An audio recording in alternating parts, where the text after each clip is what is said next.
Ուկրաինայի դեմ Ռուսաստանի իրականացրած հերթական գիշերային հարվածը նախագահ Վլադիմիր Զելենսկու խոսքերով եղել է պատերազմի ընթացքում ամենախոշորներից մեկը։ Ռուսական հրթիռային հարվածները ավելի բարձրաձայն են, քան ԱՄՆ-ի եւ աշխարհի մյուս երկրների խաղաղության կոչերը։ Այսօր Կիևի վրա եղավ ամենախոշոր հարձակումներից մեկը։ Թիրախ դարձան նաև Օդեսան, Դնեպրոպետրովսկի եւ Չեռնիգովայի մարզերը։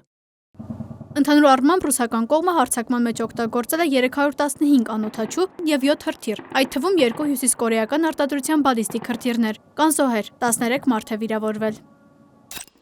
Օդեսայի մարզային ղեկավար Օլեգ Կիպերը հաղորդում է. ռուսական հրթիռների հարվածներից վնասվել են քաղաքի կենտրոնում գտնվող ծննդատունը եւ բնակելի շենքեր։ Մարզային դատախազությունը հայտնում է, որ Օդեսայում 2 մարդ է զոհվել եւ 9 մարդ վիրավորվել։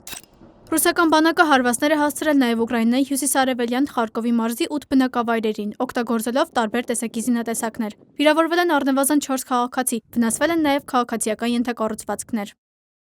Ռուսաստանի պաշտպանության նախարարությունը հաղորդում է, որ ոչնչացրել է Ուկրաինայից արձակված 102 դրոն, ներառյալ Մոսկվայի եւ Լենինգրադի շրջաններում։ Դրոնի հարձակման հետևանքով ժամանակավորապես դադարեցվել է չվերթների շարժը Սանկտ Պետերբուրգի Պուլկովո եւ Մոսկվայի 4 օդանավակայաններում։ Ռուսաստանի նախագահի օգնական Վլադիմիր Մեդինսկին Russia Today-ին հայտարարել է, որ եթե Ուկրաինայում իսկական խաղաղություն չլինի, ապա Դոնբասը կվերածվի հսկայական Ղարաբաղի։ Հայաստանի եւ Ադրբեջանի միջև այդպիսի վիճելի տարածաշրջան կար՝ Ղարաբաղը։ Այդ տարածաշրջանը հսկայական Ղարաբաղի կվերածվի։ Որոշ ժամանակ անց Ուկրաինան կմիանա ՆԱՏՕ-ին, կփորձի վերադարձնել այն, եւ դա կլինի մոլորակի վերջը, եւ կվերջանա միջուկային պատերազմով։ Մենք չենք ուզում ստեղծել հսկայական Ղարաբաղ, որը ոչ մեկ չի ճանաչել, որի պատճառով կարող է միջուկային պատերազմ սկսվել։ Ուստի ուզում ենք լիակատար հաշտություն կնքել եւ ճանաչել նոր տարածքները։